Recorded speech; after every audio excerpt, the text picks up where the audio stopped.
দেখো এই সৃজনশীলটা অনেকগুলো বোর্ড এসেছে, তাই না? এটা কিন্তু আগের চাইতে আরো বেশি বোর্ড এসেছে। এই সৃজনশীলটা কিন্তু অনেকগুলো বোর্ড এসেছে। এটাও কিন্তু অনেকগুলো বোর্ড এসেছে। আসসালামু আলাইকুম রাহমাতুল্লাহ। ফিজিক্সের সবচাইতে গুরুত্বপূর্ণ টপিকগুলোর একটা হচ্ছে আদর্শ গ্যাস অধ্যায়ে শিশিরাঙ্ক ও আর্দ্রতা। যেখান থেকে প্রায় প্রতি বছরই সৃজনশীল আসে।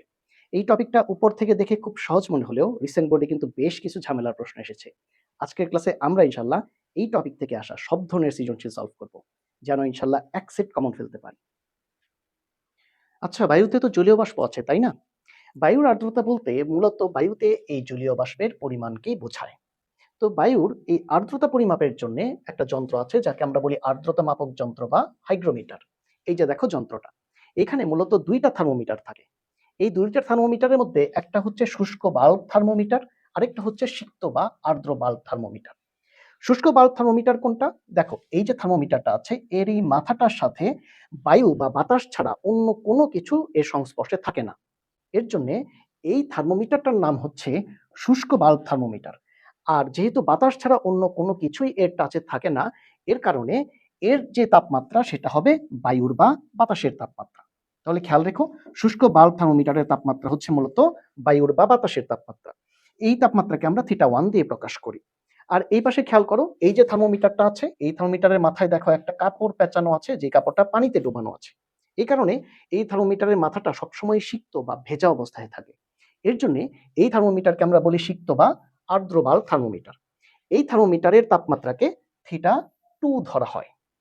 এখন খেয়াল করো, শিশির কাকে বলে? আমরা সবাই জানি যে শীতকালে একেবারে ভোরের দিকে দেখা যায় যে গাছের পাতার উপরে পানির বিন্দু, ফোঁটা ফোঁটা পানির বিন্দু জমা থাকে, এগুলিকে আমরা শিশির বলি, তাই না? তো যে তাপমাত্রায় শিশির জমতে শুরু করে সেটাই হচ্ছে শিশিরাঙ্ক। শিশিরাঙ্ক হচ্ছে সেই তাপমাত্রা যে তাপমাত্রায় শিশির জমতে শুরু করে। এই শিশিরাঙ্ক নির্ণয়ের জন্য সুন্দর একটা সূত্র আছে। সেটা হচ্ছে শিশিরাঙ্ক থিটা সমান সমান θ1 মাইনাস জি ইন্টু θ1 মাইনাস θ2। এইখানে θ1 আর θ2 কিন্তু অলরেডি আমরা দেখেছি। θ1 হচ্ছে শুষ্ক বাল্বের তাপমাত্রা বা বায়ুর তাপমাত্রা, আর θ2 হচ্ছে আর্দ্র বা সিক্ত বাল্ব থার্মোমিটারের তাপমাত্রা। জি কি? জি হচ্ছে গ্লেইসারের রাশি বা গ্লেইসারের উৎপাদক। এইটার মান সৃজনশীলে দেয়া থাকবে। তো খেয়াল করো যে গ্লেইসারের মান যতগুলি দেয়া থাকুক না কেন, এর মধ্য থেকে তুমি বায়ুর তাপমাত্রায় গ্লেইসারের যে মানটা দেয়া থাকবে শুধু সেই মানটাকেই তুমি গ্রহণ করবে। ওকে, এখন চলো আমরা প্রথম সৃজনশীলটা দেখি। দেখো এই সৃজনশীলটা অনেকগুলো বোর্ড এসেছে, তাই না? বলা হচ্ছে রংপুর আবহাওয়া অফিস একদিন সিক্ত ও শুষ্ক বাল্ব আর্দ্রতা মাপক যন্ত্রের শুষ্ক বাল্বের পাঠ, যেটাকে আমরা কি বলি θ1, কত পেল 28 ডিগ্রি সেলসিয়াস। আর সিক্ত বাল্বের পাঠ যেটাকে আমরা বলি θ2, এটা পেল 26 ডিগ্রি সেলসিয়াস। 28 ডিগ্রি সেলসিয়াস তাপমাত্রায়, দেখো 28 ডিগ্রি সেলসিয়াস কার তাপমাত্রা? শুষ্ক বাল্বের তাপমাত্রা, মানে হচ্ছে কি বায়ুর তাপমাত্রা, ঠিক না? তো এই তাপমাত্রায় গ্লেসিয়ারের উৎপাদক দেওয়া আছে জি এর মান 1.65। এখন গ প্রশ্নে কি বলা হচ্ছে? রংপুরে ওই দিনে শিশিরাঙ্ক কত? তাহলে স্যার এটা খুবই সিম্পল। এই সূত্রে আমরা যদি সবগুলো মান বসিয়ে দিই, θ1 জি, θ1 θ2 এর মান বসা দিই, এখান থেকে কিন্তু খুব সহজে আমরা ক্যালকুলেশনের মাধ্যমে শিশিরাঙ্ক পেয়ে যাব। ওকে, এখন চলো নেক্সট সৃজনশীল দেখি। এখানে বলা হচ্ছে যে কোনো ঘরের তাপমাত্রা, আচ্ছা ঘরের তাপমাত্রা আর বাতাসের তাপমাত্রা, শুষ্ক বাল্বের তাপমাত্রা, এগুলো একই কথা। ঘরের মধ্যে তো বাতাসই থাকে, তাই না? তাহলে বাতাস বা শুষ্ক বাল্বের তাপমাত্রাকে আমরা θ1 বলি, এটা হচ্ছে 32 ডিগ্রি সেলসিয়াস। শিশিরাঙ্ককে আমরা থিটা দিয়ে প্রকাশ করি, থিটা হচ্ছে 14 ডিগ্রি সেলসিয়াস। আচ্ছা, এরপর আর কি দেওয়া আছে? দেখো এই যে গ্লেইসারের উৎপাদক 32 ডিগ্রি সেলসিয়াসে, মানে 32 ডিগ্রি সেলসিয়াস কোনটা? ওই যে θ1 মানে শুষ্ক বাল্বের তাপমাত্রা, মানে বাতাসের তাপমাত্রায় গ্লেইসারের উৎপাদক বা গ্লেইসারের ধ্রুবক দেওয়া আছে জি এর মান 1.63। গ প্রশ্নে বলা হচ্ছে ওই ঘরে ঝোলানো আর্দ্র ও শুষ্ক বাল্ব হাইগ্রোমিটারে আর্দ্র বাল্ব থার্মোমিটার কত পাঠ দেখাবে, মানে θ2 এর মান তোমাকে বের করতে হবে, তাই না? তাহলে এই যে সূত্র থেকে দেখো সিম্পল ক্যালকুলেশন, এখানে শুধু মানগুলি বসালেই হয়ে যাবে। ক্যালকুলেশনটা একবার চোখ বুলিয়ে নাও, তাহলে ইনশাআল্লাহ দেখবা খুবই ইজি। এই সৃজনশীলটা একটু পুরনো হলেও দেখো এটাও আমরা একটু দেখে নিচ্ছি, হ্যাঁ, যেন কোনো কিছু বাদ না থাকে। দেখো বলা হচ্ছে কোনো একদিন ল্যাবরেটরিতে সিক্ত ও শুষ্ক বাল্ব আর্দ্রতা মাপক যন্ত্রের শুষ্ক বাল্বের পাঠ হচ্ছে θ1 30 ডিগ্রি সেলসিয়াস, এই যে 30 ডিগ্রি সেলসিয়াস। নেক্সট সিক্ত বাল্বের পাঠ দেওয়া আছে 28 ডিগ্রি সেলসিয়াস, θ2 এর মান 28। এরপরে বলা হচ্ছে যে নিচে বিভিন্ন তাপমাত্রায় এই গ্লেইসারের উৎপাদকের মান দেওয়া আছে। তো এই ক্ষেত্রে আমরা কোন মানটাকে নিব? দেখো আমরা জানি যে θ1 মানে 30 ডিগ্রি সেলসিয়াসে গ্লেইসারের যে মানটা থাকবে সেটাকেই কিন্তু আমরা গ্রহণ করব 1.65, মানে বায়ুর তাপমাত্রায়, মানে শুষ্ক বাল্বের তাপমাত্রায় গ্লেইসারের মান। এই মানগুলি থেকে কিন্তু আমরা খুব সহজে এই শিশিরাঙ্ক থিটা কিন্তু বের করে ফেলতে পারি, তাই না? এখন ঘ প্রশ্নে কি বলছে? ঘ প্রশ্নে বলছে যে যদি ওই দিন তাপমাত্রা হঠাৎ 1 ডিগ্রি সেলসিয়াস হ্রাস পায় তবে শিশিরাঙ্কের পরিবর্তন কিরূপ হবে? তো এইটা তো প্রাথমিক অবস্থায় আমরা শিশিরাঙ্ক বের করলাম, তাই না? এখন তাপমাত্রাকে আমরা 1 ডিগ্রি সেলসিয়াস হ্রাস করব, অর্থাৎ 30 থেকে কমিয়ে আমরা 29 ডিগ্রি সেলসিয়াস বানিয়ে দিব। তখন দেখব আমরা যে শিশিরাঙ্কের কিরূপ পরিবর্তন হয়। যখনই আমরা তাপমাত্রা θ1 ডট সমান 29 ডিগ্রি সেলসিয়াস লিখবো, মানে 1 ডিগ্রি সেলসিয়াস কমিয়ে দিব, সাথে সাথে জি এর মানও চেঞ্জ হয়ে যাবে। কারণ গ্লেইসারের এই যে উৎপাদকের মান, সেই মানটা আমরা কিন্তু এই শুষ্ক বাল্বের তাপমাত্রাতে মানে বায়ুর তাপমাত্রাতে নেই, তাই না? তাহলে দেখো এই যে 29 ডিগ্রি সেলসিয়াসে গ্লেইসারের মান কত দেওয়া আছে? 1.66। এর জন্যই দেখো জি এর মান এই ক্ষেত্রে আমরা কত লিখেছি? 1.66। এটা খুব গুরুত্ব দিয়ে খেয়াল করুন। তাহলে এই ক্ষেত্রে আমাদের পরিবর্তিত যে শিশিরাঙ্ক থিটা ডট, সেটা কিন্তু আমরা খুব সহজে এখান থেকে পেয়ে যাব। তাহলে এখন শিশিরাঙ্ক কতটুকু বাড়লো? Theta dot minus theta. Theta তো আমরা একটু আগে পেয়েছিলাম, সেটা আমরা বর্তমানে যে থিটা ডট পেয়েছি সেখান থেকে মাইনাস করলেই আমরা শিশিরাঙ্কের বৃদ্ধিটা খুব সহজে পেয়ে যাব। আপেক্ষিক আর্দ্রতার যে সৃজনশীলগুলো আছে সেগুলো সলভ করার জন্য মূলত আমরা এই দুইটা সূত্র ব্যবহার করে থাকি। এর মধ্যে প্রথমে আমরা এই 1 নম্বর সূত্রটা ব্যবহার করে সৃজনশীল সলভ করা আগে দেখব। দেখো এই প্রথম যে 1 নম্বর সূত্রটা আছে সেখানে বলা হচ্ছে আপেক্ষিক আর্দ্রতা আর সমান সমান শিশিরাঙ্কে সম্পৃক্ত জলীয় বাষ্পের চাপ স্মল এফ ডিভাইডেড বাই বায়ুর তাপমাত্রায় সম্পৃক্ত জলীয় বাষ্পের চাপ ক্যাপিটাল এফ ইন্টু 100%। তার মানে শিশিরাঙ্কে সম্পৃক্ত জলীয় বাষ্পের চাপকে বায়ুর তাপমাত্রায় সম্পৃক্ত জলীয় বাষ্পের চাপ দ্বারা ভাগ দিতে হবে। এখন সম্পৃক্ত মানে কি? সম্পৃক্ত মানে পরিপূর্ণ, মানে কানায় কানায় পরিপূর্ণ। জলীয় বাষ্প দ্বারা একেবারে পরিপূর্ণ অবস্থা বোঝাচ্ছে। তাহলে এই ক্ষেত্রে আপেক্ষিক আর্দ্রতা আর সমান সমান আমরা বলবো small F by capital F into 100%। এটা হচ্ছে আপেক্ষিক আর্দ্রতার শতকরা পরিমাণ বের করার সূত্র। এখানে স্মল এফ কি? খেয়াল রেখো, স্মল এফ হচ্ছে শিশিরাঙ্কে সম্পৃক্ত জলীয় বাষ্পচাপ, আর ক্যাপিটাল এফ কি? বায়ুর তাপমাত্রায় সম্পৃক্ত জলীয় বাষ্পচাপ। এখন আরেকটা জিনিস, বায়ুর তাপমাত্রাটা কিন্তু মূলত ওই যে শুষ্ক বাল্বের যে তাপমাত্রাটা ছিল সেটা কিন্তু বায়ুর তাপমাত্রাকেই বোঝায়। তাহলে আর সমান সমান small F by capital F into 100%। চলো এখন এই সূত্র দিয়ে আমরা সৃজনশীল সলভ শুরু করি। এই সৃজনশীলটা খেয়াল করো, দেখো এই সৃজনশীলটা কিন্তু অনেকগুলো বোর্ড এসেছে, তাই না?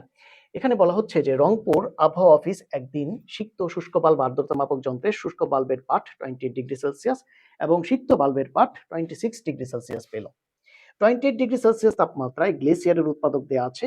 এরপরে 24, 25, 28 ডিগ্রি সেলসিয়াস তাপমাত্রায় সম্পৃক্ত বাষ্পচাপ যথাক্রমে 24-এর জন্য কত? 22.38, 25-এর জন্য কত?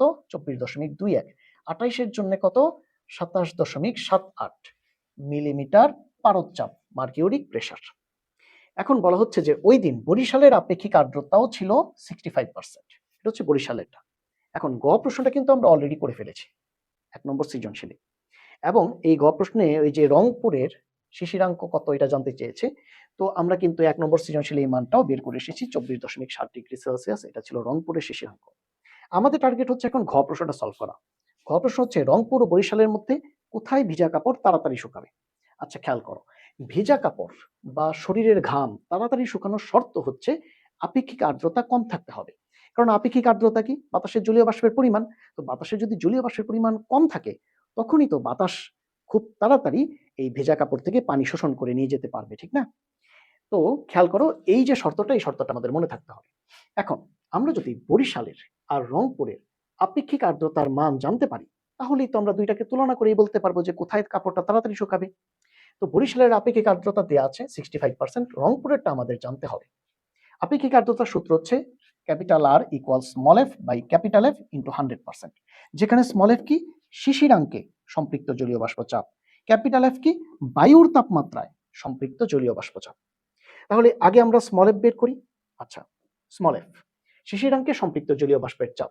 গ প্রশ্ন থেকে আমরা শিশিরাঙ্ক পেয়েছি 24.7 ডিগ্রি সেলসিয়াস। এখন 24.7 ডিগ্রি সেলসিয়াসে কি বায়ুর চাপ দেওয়া আছে? দেখো 24-এর জন্য দেওয়া আছে, 25-এর জন্য দেওয়া আছে, 28-এর জন্য এই চাপগুলি দেওয়া আছে, কিন্তু 24.7 কিন্তু নাই। তাহলে 24.7 যেহেতু নাই, প্রথমে আমরা এইভাবে লিখতে পারি, এইটা মানে হচ্ছে 24+0.7 ডিগ্রি সেলসিয়াসে সম্পৃক্ত জলীয় বাষ্পচাপ। এটা আমি লিখতে পারি না? অবশ্যই পারি, 24+0.7। এখন আমি এটাকে আলাদা করে ফেললাম, 24 ডিগ্রি সেলসিয়াসে সম্পৃক্ত জলীয় বাষ্পচাপ একটা অংশ, প্লাস 0.7 ডিগ্রি সেলসিয়াসে সম্পৃক্ত জলীয় বাষ্পচাপ। এই দুইটাকে যদি একসাথে যোগ করে দিই তাহলে 24+0.7 মানে হচ্ছে 24.7 ডিগ্রি সেলসিয়াসের সম্পৃক্ত জলীয় বাষ্পচাপ একসাথে হয়ে যাবে। তাহলে আমি প্রথম 24 ডিগ্রি সেলসিয়াসের সম্পৃক্ত জলীয় বাষ্পচাপ বের করব, তারপরে 0.7 চাপটা বের করব, এরপর দুইটাকে যোগ করে দিব, তাহলেই 24.7 এর জন্য টোটাল চাপ বের হয়ে যাবে। এখন দেখো 24 ডিগ্রি সেলসিয়াসে কি চাপ দেওয়া আছে, দেখো 24 ডিগ্রি সেলসিয়াসের জন্য চাপ দেওয়া আছে 22.38। তো এই চাপটাকে আমরা প্রথম সামনে বসিয়ে দিলাম মিলিমিটার এককে, তাই না? সবগুলি চাপই তো মিলিমিটার এককে দেওয়া আছে। আচ্ছা, এখন 0.7 এর জন্য আমরা কিভাবে চাপটা বের করব?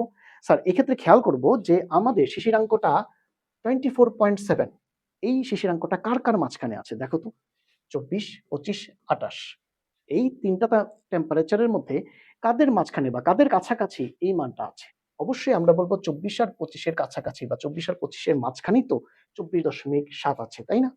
তাহলে এই 24 আর 25 এই দুইটাকে নিয়েই হবে আমাদের আসল ক্যালকুলেশন। এখান থেকে আমরা 0.7 এর জন্য চাপটাকে বের করব।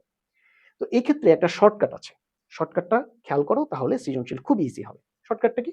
শর্টকাটটা হচ্ছে, তুমি এই ক্ষেত্রে বড় টেম্পারেচার কোনটা এই দুইটার মধ্যে? 25। তাহলে প্রথমে 25 ডিগ্রি সেলসিয়াসে চাপ নিবা, মাইনাস ছোট টেম্পারেচার কোনটা? 24, 24 ডিগ্রি সেলসিয়াসে চাপ লিখবা, ডিভাইড বাই এই যে দুইটা টেম্পারেচার 25 আর 24, এদের মধ্যে পার্থক্য কত? 1। এদের ডিফারেন্স বা পার্থক্যটা নিচে লিখবা, ইনটু কত টেম্পারেচারের জন্য চাপ দরকার? 0.7 এর জন্য, তাহলে 0.7 কে গুণ দিয়ে দিবা।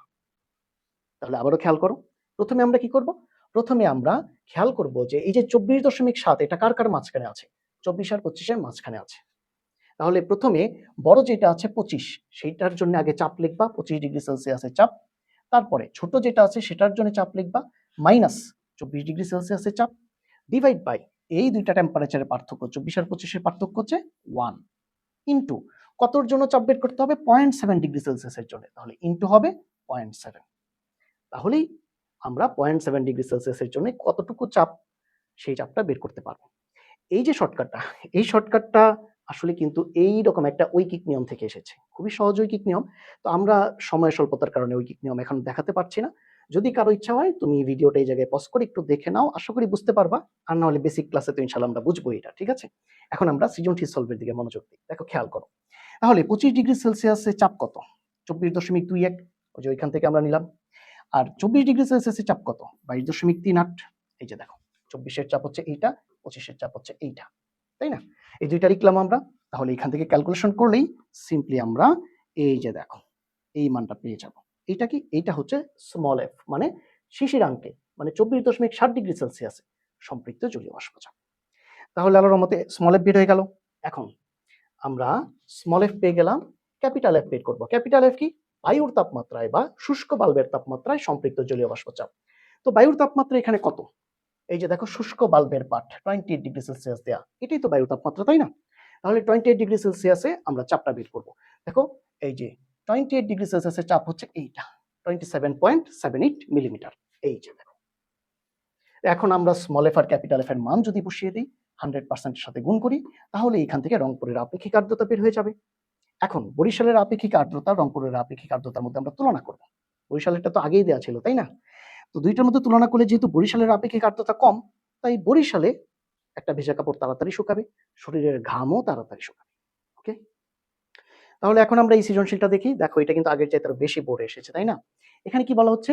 কোনো একদিন ঢাকা ও কুমিল্লার তাপমাত্রা যথাক্রমে 24 ডিগ্রি সেলসিয়াস, 26 ডিগ্রি সেলসিয়াস। তার মানে এই দুইটা হচ্ছে বায়ুর তাপমাত্রা। শিশিরাঙ্ক দেয়া আছে দুইটা জেলারই। তারপরে কি বলা হচ্ছে? 15 ডিগ্রি সেলসিয়াস, 16 ডিগ্রি সেলসিয়াস, 20, 24 এবং 26 ডিগ্রি সেলসিয়াস এই বিভিন্ন তাপমাত্রায় সম্পৃক্ত জলীয় বাষ্পচাপ যথাক্রমে দেয়া আছে এবং সবগুলি মিলিমিটার পারদ-চাপে দেয়া আছে। এরপরে ঘ প্রশ্নে বলা হচ্ছে, উক্ত দিনে বেড়ানোর জন্য কোন স্থানটিকে অগ্রাধিকার দেওয়া উচিত, অথবা কোনো ব্যক্তি কোন স্থানে অধিকতর আরাম বা স্বস্তি বোধ করবে। দেখো আমরা যেই জায়গায় বেশি আরাম বা স্বস্তি বোধ করবো সেই জায়গাকেই তো বেড়ানোর জন্য প্রাধান্য দিব, তাই না? সো আলটিমেটলি পুরো জিনিসটা আসলে একই বিষয় জানতে চেয়েছে। এখন এটা মনোযোগ দিয়ে খেয়াল করো, আরাম বা স্বস্তি বোধ করার শর্ত হচ্ছে আপেক্ষিক আর্দ্রতা 50%-এর কাছাকাছি হতে হবে। যেই জায়গার আপেক্ষিক আর্দ্রতা 50%-এর যত কাছে, সেই জায়গায় আমরা তত বেশি আরাম বা স্বস্তি বোধ করবো। তাহলে আমরা এই ঢাকার কুমিল্লা দুইটা জায়গার আপেক্ষিক আর্দ্রতা যদি বের করতে পারি, তাহলে এদের মধ্যে তুলনা করলে আমরা বুঝতে পারবো যে কোন জায়গায় বেশি স্বস্তি পাওয়া যাবে। আপেক্ষিক আর্দ্রতা বের করার জন্য সূত্র তো আমরা জানি। এক্ষেত্রে small F R capital F জানতে হবে। স্মল এফ হচ্ছে শিশিরাঙ্কে, আর ক্যাপিটাল এফ হচ্ছে বায়ুর তাপমাত্রায় সম্পৃক্ত জলীয় বাষ্পচাপ। তো প্রথমে আমরা ঢাকার জন্য ক্যাপিটাল আর মানে আপেক্ষিক আর্দ্রতা বের করব। এক্ষেত্রে ঢাকার স্মল এফ মানে শিশিরাঙ্কে সম্পৃক্ত জলীয় বাষ্পচাপ, ঢাকার শিশিরাঙ্ক 15.8 ডিগ্রি সেলসিয়াস। এই যে দেখো, খেয়াল করো, তাহলে 15.8 ডিগ্রি সেলসিয়াসকে আমরা এইভাবে লিখতে পারি 15 প্লাস 0.8 ডিগ্রি সেলসিয়াস। তখন আমরা কি করব, 15 ডিগ্রি সেলসিয়াসের জন্য আগে চাপ বের করব, তারপরে 0.8 ডিগ্রি সেলসিয়াসের জন্য চাপ বের করব, এরপর দুটাকে যোগ করে দেব। খেয়াল করো 15 ডিগ্রি সেলসিয়াসের জন্য কিন্তু চাপ দেওয়া আছে, এই যে 12.81। ওকে, তাহলে এটা আমরা 15 ডিগ্রি সেলসিয়াসের জন্য চাপ, এটা আমরা বসিয়ে দিলাম 12.81 মিলিমিটার। কিন্তু 0.8 ডিগ্রি সেলসিয়াসের জন্য চাপ কিন্তু দেওয়া নাই। তাহলে এটা আমরা কোত্থেকে বসাবো? স্যার আমরা দেখব 15.8 এটা কার কার মাঝে আছে? দেখো 15 আর 16 এই দুইটার মাঝখানে আছে। তাহলে এই দুইটাকে আমরা ব্যবহার করব কিভাবে? আমরা প্রথমে বড়টার জন্য চাপ 16 ডিগ্রি সেলসিয়াসের জন্য চাপ আগে বের করব, তারপরে ছোটটার জন্য চাপ 15 ডিগ্রি সেলসিয়াসের জন্য চাপ বের করে বড়টা থেকে মাইনাস করে দেব। এরপরে দুইটার ডিফারেন্স মানে দুইটার পার্থক্য দিয়ে ভাগ দিব। দেখো 15 আর 16 দুইটার পার্থক্য কত? 1 দিয়ে ভাগ দিব। আর কত তাপমাত্রার জন্য চাপটা বের করব? 0.8 এর জন্য, এটা দিয়ে গুণ দিব। তাহলে দেখো, এই যে প্রথমে 16 ডিগ্রি সেলসিয়াসের চাপ, তারপরে মাইনাস 15 ডিগ্রি সেলসিয়াসের চাপ, ডিভাইড বাই 16 আর 15 এর পার্থক্য কত? 1, এই 1 দিয়ে ভাগ দিলাম, ইনটু কতর জন্য চাপটা বের করব? 0.8, এই 0.8 কে গুণ দিয়ে দিলাম। তাহলে 16 ডিগ্রি সেলসিয়াসের চাপটা কত? এই যে দেখো 16 ডিগ্রি সেলসিয়াসের চাপ হচ্ছে 13.63, আর 15 এর জন্য চাপ হচ্ছে 12.81। তাহলে 16 এর জন্য চাপ 13.63 মাইনাস 15 এর জন্য চাপ 12.81 ডিভাইড বাই দুইটার পার্থক্য 16 আর 15 এর পার্থক্য কত? 16 আর 15 এর পার্থক্য হচ্ছে 1 ইনটু 0.8। তাহলে এখান থেকে আমরা 0.8 ডিগ্রি সেলসিয়াসের জন্য চাপটা পাবো, আর আগে কিন্তু আমরা 15 এর জন্য চাপ বের করেছি। এই দুইটাকে যোগ করলেই 15.8 মানে শিশিরাঙ্কের জন্য সম্পৃক্ত জলীয় বাষ্প চাপ স্মল এফ বের হয়ে যাবে। এখন যেহেতু আমরা স্মল এফ বের করে ফেলেছি, তো আমরা ক্যাপিটাল এফ মানে বায়ুর তাপমাত্রায় চাপ বের করব। তো এই ক্ষেত্রে বায়ুর তাপমাত্রা হচ্ছে 24 ডিগ্রি সেলসিয়াস ঢাকার জন্য বায়ুর তাপমাত্রা, আর 24 এর জন্য কিন্তু চাপ দেওয়া আছে, এই যে 24 এর জন্য চাপ অলরেডি দেওয়া আছে, সেটা হচ্ছে 22.38। 22.38। তাহলে small F R capital F এর মান বসিয়ে 100% করলেই আমরা এখান থেকে ঢাকার আপেক্ষিক আর্দ্রতা পেয়ে যাব। নেক্সট, কুমিল্লার আপেক্ষিক আর্দ্রতা একইভাবে স্মল এফ শিশিরাঙ্কে চাপ। এখন কুমিল্লা শিশিরাঙ্ক কত? দেখো কুমিল্লা শিশিরাঙ্ক হচ্ছে এই যে এইটা 20 ডিগ্রি সেলসিয়াস, তাহলে 20 ডিগ্রি সেলসিয়াসের চাপ। এখন 20 ডিগ্রি সেলসিয়াসের চাপ কত দেয়া? 17.54, এই যে দেখো 17.54 মিলিমিটার। ক্যাপিটাল এফ কুমিল্লার জন্য বায়ুর তাপমাত্রায় চাপ, কুমিল্লার বায়ুর তাপমাত্রা কত? 26 ডিগ্রি সেলসিয়াস। আর 26 এ চাপ কত? এই যে 26 এ চাপ হচ্ছে 25.21। 25.21 small F R capital F মান বসালে আমরা এখান থেকে কুমিল্লার আপেক্ষিক আর্দ্রতাও পেয়ে যাব। এখন আমরা বলেছি যার আপেক্ষিক আর্দ্রতা 50% এর যত কাছে সেখানে আমরা স্বস্তি বেশি বোধ করব। দেখো ঢাকার আপেক্ষিক আর্দ্রতা 60, এটা কিন্তু 50 এর বেশি কাছে, আর কুমিল্লারটা এই মান তো আরো বেশি বড় হয়ে গেছে, অর্থাৎ 50 থেকে আরো বেশি দূরে চলে গেছে। সো আলটিমেটলি ঢাকার আপেক্ষিক আর্দ্রতা যেহেতু 50 এর বেশি কাছে, তাই ঢাকায় অধিক স্বস্তি বোধ করব, অধিক আরাম বোধ করব, এবং বেড়ানোর জন্য ঢাকাকেই প্রাধান্য দেওয়া উচিত। এই সিচুয়েশনটা খেয়াল করো, এটাও প্রায় একই রকমই। দেখো এটাও কিন্তু অনেকগুলো বোর্ড এসেছে। এখানে বলা হচ্ছে কোন এলাকায় একদিন শুষ্ক ও সিক্ত বাল হাইগ্রোমিটারের পাঠ দেওয়া আছে 20 এবং 12.8 ডিগ্রি সেলসিয়াস। তাহলে 20 ডিগ্রি সেলসিয়াস এটা হচ্ছে শুষ্ক বাল্বের পাঠ এবং বায়ুর তাপমাত্রা, তাই তো? আচ্ছা, এরপরে 7, 8 এবং 20 ডিগ্রি সেলসিয়াসের জন্য সম্পৃক্ত জলীয় বাষ্প চাপও দেওয়া আছে মিটার পারদ-চাপে, মিটার মার্কিউরিক প্রেসারে। গ প্রশ্নে শিশিরাঙ্ক বের করতে বলা হয়েছে, এটা অবশ্যই করতে হবে। এটা থেকে আমরা ঘ প্রশ্ন করব। আচ্ছা, ঘ প্রশ্নে কি বলা হচ্ছে? উদ্দীপকে উল্লেখিত ওই দিনে উক্ত এলাকার আবহাওয়া সম্পর্কে গাণিতিক বিশ্লেষণ সহ মন্তব্য করো। দেখো আবহাওয়া দুই প্রকারই হতে পারে, একটা শুষ্ক হতে পারে আর একটা সিক্ত হতে পারে। আচ্ছা, আবহাওয়া যদি শুষ্ক হয়, শুষ্ক হওয়ার শর্ত কি? আপেক্ষিক আর্দ্রতা 50% এর চেয়ে কম থাকতে হবে, তাহলে জলীয় বাষ্পের পরিমাণ কম থাকবে, তখন সেটা শুষ্ক হবে। আর আবহাওয়া আর্দ্র হবে মানে ভেজা ভেজা থাকবে, যদি আপেক্ষিক আর্দ্রতা 50% এর চেয়ে বেশি হয়, তখন জলীয় বাষ্প বেশি থাকবে, আবহাওয়াটা কেমন থাকবে? আর্দ্র থাকবে। তো আমরা আপেক্ষিক আর্দ্রতা বের করব, বের করে যদি দেখি সেটা 50% এর চেয়ে কম, আমরা বুঝবো যে আবহাওয়া থাকবে শুষ্ক এবং রৌদ্রোজ্জ্বল। আর যদি 50% এর চেয়ে বেশি হয়ে যেত, তাহলে সেটা থাকতো আর্দ্র। এখন এই সৃজনশীলটা খেয়াল করি। বলা হচ্ছে কোনো একদিন কুয়াকাটা একটি আর্দ্রতা মাপক যন্ত্রে আর্দ্র ও শুষ্ক বাল্ব থার্মোমিটারের পাঠ পাওয়া গেল যথাক্রমে এত এবং এত। এখানে আপেক্ষিক আর্দ্রতা 70% এর কাছাকাছি হলেই বৃষ্টিপাত শুরু হয়। কতর কাছাকাছি? 70% এর কাছাকাছি। আচ্ছা, 22, 24 এবং 28 এর জন্য দেখো চাপ দেওয়া আছে মিটার পারদ চাপে। গ প্রশ্নে শিশিরাঙ্ক বের করতে বলা হয়েছে, আর ঘ প্রশ্নে বলা হয়েছে উক্ত দিনে কুয়াকাটায় বৃষ্টিপাতের সম্ভাব্যতা। আচ্ছা, বৃষ্টিপাত সম্ভব তখনই যখন 70% কাছাকাছি হবে আর্দ্রতা। আমরা এখানে আর্দ্রতাটা বের করেছি, এটা দেখো 74.4%, মানে 70% চেয়েও বড় হয়ে গেছে। তাহলে অবশ্যই বৃষ্টিপাতের সম্ভাবনা আছে, যেহেতু 70% কাছাকাছি হয়েছে না, বা তার চেয়ে বেশি হয়ে গেছে। এতক্ষণ আমরা এই প্রথম সূত্রটা ব্যবহার করে আপেক্ষিক আর্দ্রতা বের করেছি, তাই না? এখন আমরা এই দ্বিতীয় সূত্রটা ব্যবহার করে সৃজনশীল সলভ করব। দেখো, এই যে দ্বিতীয় সূত্রটা আসলে কিছুই না, পুরাটাই আগের মতো। এখানে শুধু এই জায়গাটা একটু খেয়াল রাখবা, তাইলে ইনশাল্লাহ তোমার কাজ হয়ে যাবে। এই লাইনে কি বলছে? এই যে স্মল এফ, এটা এতক্ষণ কি ছিল? স্মল এফ সমান ছিল শিশিরাঙ্কে সম্পৃক্ত জলীয় বাষ্পের চাপ। এখন এই স্মল এফ এর আমরা আরেকটা নাম দিচ্ছি, সেটা হচ্ছে বায়ুতে উপস্থিত জলীয় বাষ্পের চাপ।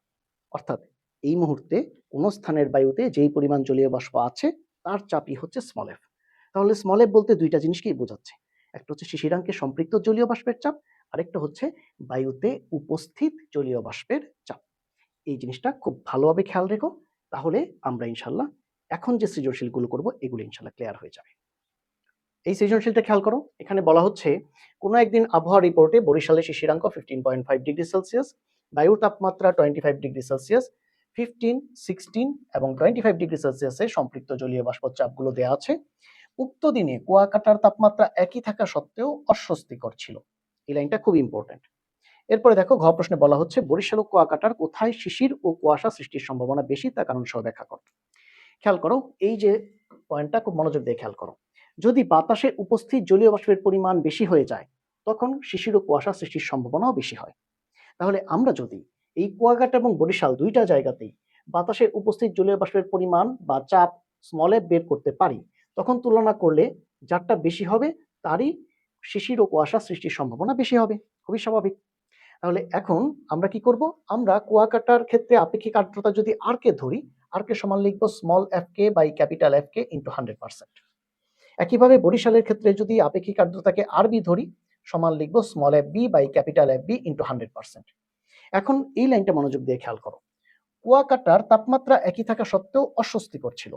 তো আমরা তো জানি যে আপেক্ষিক আর্দ্রতা যদি বেশি হয়ে যায় তখন কি হয়? অস্বস্তিকর লাগে, ঠিক না? আর আপেক্ষিক আর্দ্রতা যদি 50-এর কাছাকাছি হয়, মানে একটু কম হয়, তখন কিন্তু স্বস্তিদায়ক হয় এবং আরামবোধ হয়।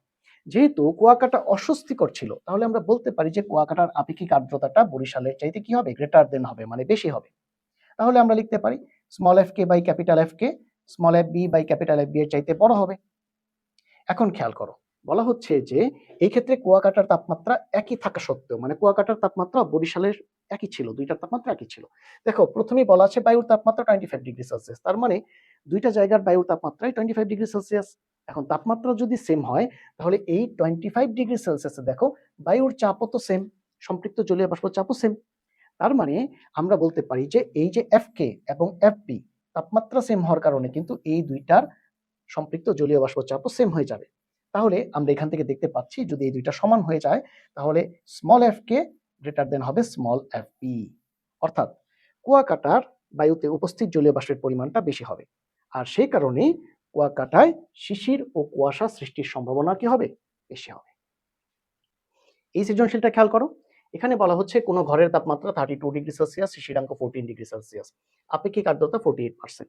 ওই সময় ঘরের বাইরে তাপমাত্রা 11 ডিগ্রি সেলসিয়াস, আপেক্ষিক আর্দ্রতা 70%। 32 ডিগ্রি সেলসিয়াস এবং 11 ডিগ্রি সেলসিয়াসে জলীয় বাষ্পের চাপগুলো দেওয়া আছে। ঘ প্রশ্নে বলা হচ্ছে যদি ঘরের একটি জানালা খুলে দেওয়া হয়, তাহলে জলীয় বাষ্প কোন দিকে চলাচল করবে? এটা দেখো, ধরিয়ে নেই ওই ঘরের চেয়ে এটা, এই ঘরের দেখো এই যে জানালাটা আমরা খুলে দিলাম। এখন ঘরের ভিতরে যে বায়ু আছে সেই বায়ুতে উপস্থিত জলীয় বাষ্পের তো একটা চাপ আছে না, ওইটাকে আমরা F1 ধরছি। আর ঘরের বাইরে যে বায়ু আছে সেখানেও কিন্তু বায়ুতে উপস্থিত জলীয় বাষ্পের একটা চাপ আছে, সেটাকে আমরা F2 ধরছি। এখন এই দুইটা F এর মধ্যে তুলনা করলে যেই জায়গার বায়ুতে জলীয় বাষ্পের চাপটা বেশি হবে সেখান থেকে জলীয় বাষ্প কম চাপের দিকে প্রবাহিত হবে। তাহলে আগে আমাদেরকে কি করতে হবে? ঘরের ভিতরে আর ঘরের বাইরে উপস্থিত জলীয় বাষ্পের চাপ F1 এবং F2 আগে বের করতে হবে।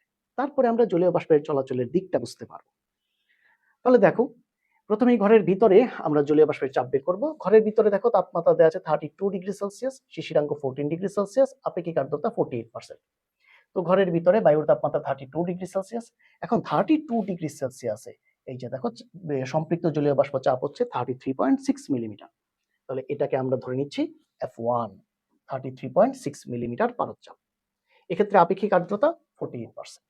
তাহলে ঘরের ভিতরে উপস্থিত জলীয় বাষ্পের চাপ f1 এটা কত হবে? R equal f by F into 100%। এই সূত্র থেকে আমরা খুব সহজে এটা বের করতে পারবো। ওকে, এখন আমরা কি করব?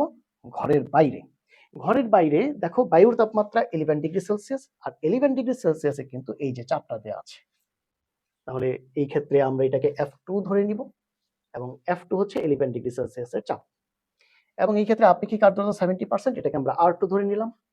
এখন ঘরের বাইরে উপস্থিত জলীয় বাষ্পের চাপ f2 আমাদেরকে বের করতে হবে। আগের মতোই R by f by F এই সূত্র থেকে F2 বের করব, এটাও বের হয়ে গেল। তো দেখা যাচ্ছে যে F1 এর মানটা কিন্তু অনেক বড় ছিল, তাই না? আর F2 হচ্ছে ছোট। তাহলে যেহেতু F1 বড়, তার মানে ঘরের ভিতরে উপস্থিত জলীয় বাষ্পের চাপ বেশি, তাহলে জলীয় বাষ্প ঘরের ভিতর থেকে অবশ্যই বাইরের দিকে প্রবাহিত হবে। এখন দেখো জলীয় বাষ্পের ভর জলীয় বাষ্পের চাপের সমানুপাতিক। কিভাবে? দেখো তোমার মাথায় যদি 5 কেজি ভরের একটা বোঝা দেওয়া হয়, তুমি যে পরিমাণ চাপ অনুভব করবে, যদি 10 কেজি ভরের বোঝা দেওয়া হয় তাহলে নিশ্চয়ই তুমি দ্বিগুণ চাপ অনুভব করবে। তার মানে ভর যত বাড়ছে চাপ কিন্তু তত বাড়ছে। সো আমরা বলতেই পারি যে জলীয় বাষ্পের ভর প্রপোর্শনাল জলীয় বাষ্পের চাপ। তাহলে আমরা এইভাবে বলতে পারি যে জলীয় বাষ্পের ভর হচ্ছে কে ইন্টু জলীয় বাষ্পের চাপ। এক্ষেত্রে কে হচ্ছে কি? সমানুপাতিক ধ্রুবক। জলীয় বাষ্পের ভর যদি m হয় তাহলে আমরা বলতে পারি m ইকুয়াল কে ইন্টু জলীয় বাষ্পের চাপ p। এখন আমরা এই জিনিসটাকে সামনের সৃজনশীলগুলোতে ব্যবহার করব। এই সৃজনশীলটা খেয়াল করো, দেখো এটাও কিন্তু অনেকগুলো বোর্ড এসেছে। এখানে বলা হচ্ছে কোনো একদিন দুপুরে তাপমাত্রা 30 ডিগ্রি সেলসিয়াস, আর্দ্রতা 80%। হেলেন বাসায় এসি চালু করায় তাপমাত্রা 21 ডিগ্রি সেলসিয়াসে নেমে এলো। সেদিন শিশিরাঙ্ক ছিল 9.5 ডিগ্রি সেলসিয়াস। 30, 21, 9 এবং 10 ডিগ্রি সেলসিয়াসে দেখো সম্পৃক্ত জলীয় বাষ্প চাপগুলো দেওয়া আছে। গ প্রশ্নে বলা হচ্ছে যে তাপমাত্রা নেমে আসায় বায়ুস্থ জলীয় বাষ্পের কত অংশ ঘনীভূত হয় তা নির্ণয় করো। আচ্ছা, তাহলে এই ক্ষেত্রে আমরা কি করব? এই ক্ষেত্রে এসি চালু করার পূর্বে বায়ুতে কতটুকু জলীয় বাষ্প ছিল সেই উপস্থিত জলীয় বাষ্পের পরিমাণটা বের করতে হবে। তারপরে এসি চালু করার পরে বায়ুতে কতটুকু জলীয় বাষ্প অবশিষ্ট থাকে সেইটার পরিমাণ বের করতে হবে। এই দুই পরিমাণের পার্থক্য থেকে কতটুকু জলীয় বাষ্প ঘনীভূত হলো সেই অংশটা বের হয়ে যাবে। তাহলে এই ক্ষেত্রে যেহেতু আমরা জলীয় বাষ্পের পরিমাণ বের করব, আমরা কিন্তু জানি যে জলীয় বাষ্পের পরিমাণ বা ভর সমান সমান হচ্ছে কে ইন্টু জলীয় বাষ্পের চাপ। এখানে কে হচ্ছে সমানুপাতিক ধ্রুবক। তাহলে আমরা যদি জলীয় বাষ্পের চাপ বের করি তাহলেই তো হয়ে যাচ্ছে, তাই না? তাহলে আমরা কি করব? এসি চালু করার পূর্বে জলীয় বাষ্পের চাপ এবং সেখান থেকে ভর, এরপরে এসি চালু করার পরে জলীয় বাষ্পের চাপ এবং সেখান থেকে ভর, এরপরে আমরা দুইটার তুলনা থেকে কতটুকু অংশ ঘনীভূত হলো সেটা বের করব। ওকে, তাহলে প্রথমে এসি চালু করার পূর্বে জলীয় বাষ্পের চাপ এবং ওইখান থেকে জলীয় বাষ্পের পরিমাণটা বের করব। এই ক্ষেত্রে এসি চালু করার পূর্বে বায়ুর তাপমাত্রা হচ্ছে 30 ডিগ্রি সেলসিয়াস। 30 ডিগ্রি সেলসিয়াসের চাপ হচ্ছে 28.02 মিলিমিটার মার্কারি। এই যে দেখো এইটা 30 ডিগ্রি সেলসিয়াসের চাপ, এবং এই ক্ষেত্রে আপেক্ষিক আর্দ্রতা 80%। তাহলে এই ক্ষেত্রে উপস্থিত জলীয় বাষ্পের চাপ f এটা আমাদের বের করতে হবে। তাহলে আমরা এই সূত্রটা তো অলরেডি ইউজ করেছি, এখান থেকে আমরা f এর মান মানে উপস্থিত জলীয় বাষ্পের চাপটা আমরা পেয়ে যাব। এর সাথে যদি একটা সমানুপাতিক ধ্রুবক কে গুণ দিয়ে দিতে পারি, তাহলে এইখান থেকে উপস্থিত জলীয় বাষ্পের যে ভর সেটা আমরা কেজি এককে পেয়ে যাব। তুমি চাইলে এখানে কেজি এর বদলে একক লিখে রাখতে পারো, যেহেতু এককটা দেয়া নেই। ওকে, তাহলে কত পেলাম? উপস্থিত জলীয় বাষ্পের ভর পেলাম আমরা 22.416 ইন্টু কেজি। কে হচ্ছে সমানুপাতিক ধ্রুবক। এখন এসি চালু করার পর কক্ষের তাপমাত্রা কমে হয় 21 ডিগ্রি সেলসিয়াস, এবং এই 21 ডিগ্রি সেলসিয়াসে দেখো সম্পৃক্ত জলীয় বাষ্প চাপ কিন্তু দেওয়া আছে 20.35 মিলিমিটার পারদ চাপ। তাহলে এই চাপ থেকে ভরটা বের করা যাবে, এর সাথে কে গুণ দিলেই ভর বের হয়ে যাবে কেজি এককে। তাহলে এসি চালু করার পরে সম্পৃক্ত জলীয় বাষ্প চাপ থেকে আমরা এসি চালু করার পরে জলীয় বাষ্পের পরিমাণটা কিন্তু বের করে ফেললাম। এখন এসি চালু করার পূর্বে কত ছিল, এসি চালু করার পরে কত হলো, এই দুই পরিমাণের পার্থক্য থেকে কতটুকু অংশ ঘনীভূত হয়েছে সেটা বের হয়ে যাবে। ঘনীভূত জলীয় বাষ্পের পরিমাণ এই দুইটার পার্থক্য থেকে বের হয়ে যাবে, পূর্বে কতটুকু আর এসি চালু করার পরে কতটুকু। তাহলে ঘনীভূত অংশ দেখো আমরা পেয়ে গেছি। এই যে ঘনীভূত অংশটা, এইটাকে এখন আমরা কি করব? আমরা এই ঘনীভূত অংশকে ভাগ দিব মূল পরিমাণ দ্বারা। জলীয় বাষ্পের মূল পরিমাণ কোনটা? এসি চালু করার পূর্বে যেটা ছিল সেটাই তো জলীয় বাষ্পের মূল পরিমাণ, এসি চালু করার পূর্বেরটা। এই মূল পরিমাণ দিয়ে আমরা ভাগ দিব। কাকে ভাগ দিব? ঘনীভূত পরিমাণকে ভাগ দিব, এবং তাকে 100% এর সাথে গুণ করলেই কতটুকু অংশ বা কত পার্সেন্ট ঘনীভূত হবে সেটা কিন্তু আমরা পেয়ে যাব। আশা করছি ইনশাআল্লাহ গ প্রশ্নটা বুঝে গেছো। আর ঘ প্রশ্নে বলেছে হেলেন এসি চালু করায় আরাম বোধ করবে কেন? আচ্ছা দেখো, এই ক্ষেত্রে অবশ্যই আপেক্ষিক আর্দ্রতা কমে যাবে, আর আপেক্ষিক আর্দ্রতা কমলে অবশ্যই আরাম বোধ করবে। এটা আপেক্ষিক আর্দ্রতা তুমি বের করে দেখাবে, তাহলে হয়ে যাবে ইনশাআল্লাহ। এই সৃজনশীলটা খেয়াল করি। দেখো এখানে বলা হচ্ছে কোন স্থানের বায়ুর তাপমাত্রা 20 ডিগ্রি সেলসিয়াস, শিশিরাঙ্ক 7.4 ডিগ্রি সেলসিয়াস, বায়ুর তাপমাত্রা কমে 16 ডিগ্রি সেলসিয়াস হলো। 7, 8 এবং 20 ডিগ্রি সেলসিয়াস তাপমাত্রায় সম্পৃক্ত জলীয় বাষ্পের চাপ যথাক্রমে 7.53 মিলিমিটার, 8.05 মিলিমিটার এবং 7.54 মিলিমিটার পারদচাপ। গ প্রশ্নে বলা হচ্ছে উদ্দীপকে ওই স্থানের আপেক্ষিক আর্দ্রতা কত। দেখো এটা আমরা আগে যেভাবে বের করেছি সেম ভাবে বের করব। প্রথমে স্মল এফ মানে শিশিরাঙ্কে সম্পৃক্ত জলীয় বাষ্পের চাপ, এটা তো আমরা আগেও করেছি। দেখো এটার মান বের হয়ে গেছে। এখান থেকে তারপরে আমরা ক্যাপিটাল এফ এর মানটা বের করব। এরপরে আপেক্ষিক আর্দ্রতা আর এর মান বের করব। দেখো কত বের হয়েছে, 44.1160%। ওকে, আর স্মল এফ এর মান সেটাও দেখো, এটা আমাদের গ প্রশ্নে কাজে লাগবে, 7.738 মিলিমিটার। এখন কি বলা হচ্ছে ঘ প্রশ্নে, এই ঘ প্রশ্নটা একটু টাফ, কিন্তু ইনশাআল্লাহ মনোযোগ দিয়ে খেয়াল করো তাহলে ইজি হয়ে যাবে। ঘ প্রশ্নে বলা হচ্ছে আপেক্ষিক আর্দ্রতা অপরিবর্তিত রেখে বায়ুর তাপমাত্রা কমার ফলে শিশিরাঙ্কের কোনো পরিবর্তন হবে কি। এই ঘ প্রশ্ন দেখার সাথে সাথে তুমি সিদ্ধান্ত নিতে পারবে যে তুমি কোন পথে আগাবে। খেয়াল করো, শিশিরাঙ্কের সাথে সম্পর্ক কার, স্মল এফ এর।